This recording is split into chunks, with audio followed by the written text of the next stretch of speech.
L'information qui vient de tomber, c'est plus deux communiqués au moins des forces armées iraniennes. Dans le premier communiqué des gardiens de la révolution, il est affirmé que l'Iran utilise désormais ses plus puissants missiles, les missiles Khaybar. Alors on ne sait pas si c'est les missiles Khaybar 4 qui ont été montrés il y a 2 semaines, qui sont très très puissants et qui sont des missiles supersoniques pour frapper le territoire israélien. Donc dans leur communiqué, les gardiens de la révolution affirment que désormais l'Iran avait prévenu que en cas d'attaque contre l'Iran, les alertes ne cesseront pas de retentir en Israël, et désormais ça sera le cas, et l'Iran va utiliser ses missiles les plus puissants et les plus rapides pour frapper Israël.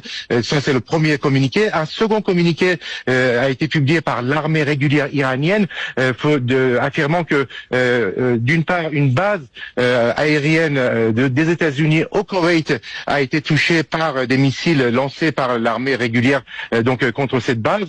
On parle bien évidemment de plusieurs avions de chasse qui sont américains qui sont tombés à Koweït, et l'Iran revendique qu'il s'agit au moins pour ce qui est d'un avion de chasse F-15, que c'est à la suite d'une opération iranienne que cet avion est tombé, et son pilote a dû s'éjecter, et donc une attaque contre cette base aérienne des États-Unis au Koweït.